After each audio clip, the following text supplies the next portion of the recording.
जी अस्सलाम वालेकुम रहमतुल्लाहि व बरकातहू। तीन बड़ी मज़े की खबरें हैं, मैंने कहा आप तक पहुंचा दूं और उसका पस मंज़र भी आपको बता दूं। पहली खबर, अमेरिका में रिकॉर्ड पब्लिक हुआ है। अमेरिका में आपको जैसे आपके इल्म में है कि अमेरिका में एक एक ख़ास मुद्दत के बाद खुफिया रिकॉर्ड पब्लिक कर दिया जाता है।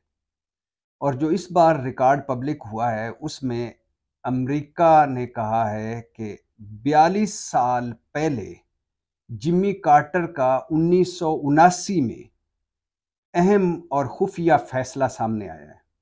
1979 का सदर जिम्मी कार्टर होते थे उस वक़्त अमेरिका के, उसका एक अहम फैसला सामने आया है और वो फैसला है अफ़गानिस्तान जहाद। और उसके बारे में लिखा है अमेरिकी कागज़ात में कि सीआईए की माली मदद से अफ़गान जहाद लड़ा गया था। अमेरिका और सऊदी अरब ने 2-2 अरब डॉलर दिए थे।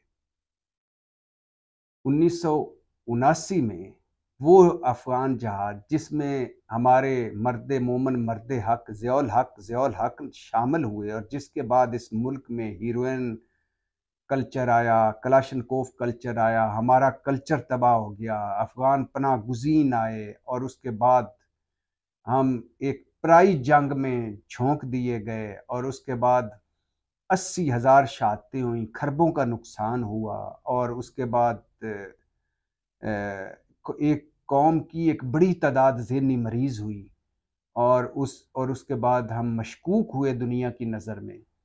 और उसके बाद यानी जिनके लिए हम लड़ते रहे, जिनको हम सँभालते रहे, जिनको हम मदद करते रहे, वो अफ़गानिस्तान भी आज हमारे ख़िलाफ़ है। ये हमें नतीजा मिला।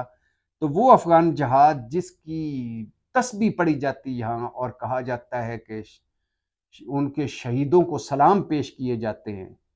उस अफ़गान जहाद की बुनियाद ये है, अमेरिकी खुफिया कागज़ जो ओपन हुए हैं वो बता रहे हैं कि वो अफ़गान जहाद सीआईए का आइडिया था और वो सीआईए की मदद से लड़ा गया, अमेरिका ने लड़ा और उसमें सऊदी अरब और अमेरिका ने 2-2 अरब डॉलर दिए थे।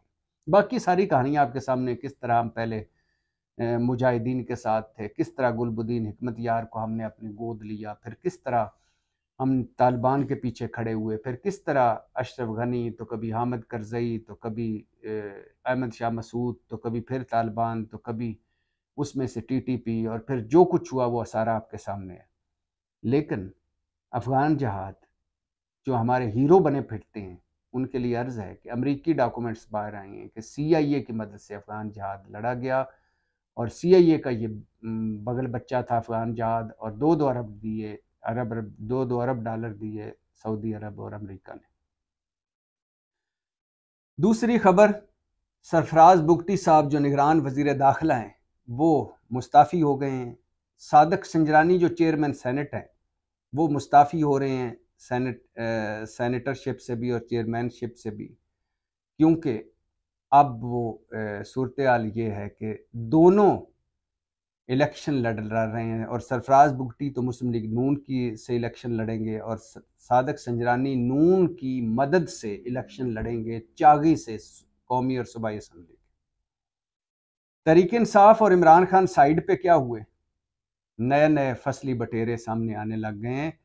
सरफराज बुगटी तो फिर भी काबिल इज़्ज़त आदमी है, सादक संजरानी, सरफराज बुगटी, उनकी आप उनके ख्यालात से आप इख्तलाफ कर सकते हैं। लेकिन मैं हैरान हुआ कि आज इस्तेकाम में पाकिस्तान पार्टी में हुमायूं अख्तर पहुंचे हुए थे और वो हुमायूं अख्तर खैर से कोई ऐसी पार्टी नहीं रही जिसमें ये ना हो और मफरल डाल रहे थे जहांगीर तरीन उनके गले में। तो मैं सोच रहा था कि अगर जितने मफरल हुमायूं अख्तर ने डाले हैं, अगर ये उन सारे मफरलों का लिबास सिलवा लें तो मलंग लगे। तो एक तरीके इंसाफ, एक काफ लीग, एक नून लीग, एक इस्तेकाम पार्टी, एक मुशर्रफ लीग, एक आज़ाद लीग, तो एक पता नहीं लोटा लीग, तो इतने मफरल इन्होंने गले में डाले और आज उधर पहुंचे हुए थे फसली बटेरों की तरह। तो सरफराज बुगटी साहब के हवाले से अलबत्ता एक बात ज़रूर कहनी है कि ये जो लोग कहते थे निगरान हुकूमतें न्यूट्रल हैं, ये सारी निगरान हुकूमतें खैर न्यूट्रल नहीं। अनवारुल हक काकड़ साहब भी रिज़ाइन के बाद जब मुद्दत पूरी होगी तो बिलाखिर इनका ठिकाना भी नून लीग में होगा और जाने वाले थे, मरीम नवाज से मुलाकात कर चुके थे सरफराज बुगटी और नवाज काकड़, वो तो दरमियान में बस फिर निगरान वजारत उज़्मा आ गई तो फिर चुप कर गए। और इसके अलावा मोहसिन नकवी और केपी में मौलाना के समदी, गुलाम अली गवर्नर, सारी पार्टियां, और नून लीग की ये एक तरह से हुकूमत है। तो सादक संजरानी भी खैर से अब कौमी असम्बली में आना चाहते हैं, और सूबाई असम्बली का भी लड़ रहे हैं कि शायद चांस लग जाए सूबे में, मरकज़ में, यानी बलूचिस्तान में वजारत आला का, कौमी असम्बली का भी लड़ रहे हैं, शायद स्पीकर बन जाए, और अगला सेटअप ऐसे ही है कि इन्हीं लोगों में से बनना है। तो ये मैंने कहा कि बता दूं कि निगरान ये होती है, निगरान न्यूट्रल हुकूमतें। इमरान खान की मुलाकात हुई अपने वकीलों से, और इमरान खान ने खुशी का इजहार किया है कि सुप्रीम कोर्ट ने फैसला दिया है कि 8 फरवरी को इलेक्शन होंगे। वो सारे लोग जो ये अंदर से खुद चाहते थे कि इलेक्शन डिले हों और तरीके इंसाफ पर डाल रहे थे कि तरीके इंसाफ इलेक्शन डिले चाहती है, उनके लिए है कि इमरान खान की वकला से गुफ्तगू हुई है और इमरान खान ने कहा है, खुशी का इजहार किया है कि 8 फरवरी को इलेक्शन हो रहे हैं।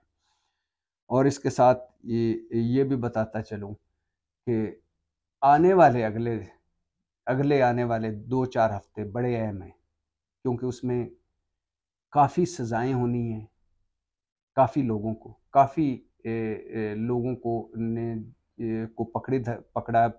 पकड़ा पकड़ाई भी होगी, और काफ़ी फैसले और भी होंगे मुल्क के हवाले से। ये मेरा ख्याल है। मैं आपको बात अभी ना ही बताऊं तो ठीक है, लेकिन अगले 2 हफ्ते बड़े अहम हैं, हमारी मुल्क की सियासत के बड़े अहम फैसले होने जा रहे हैं। पाकिस्तान जिंदाबाद।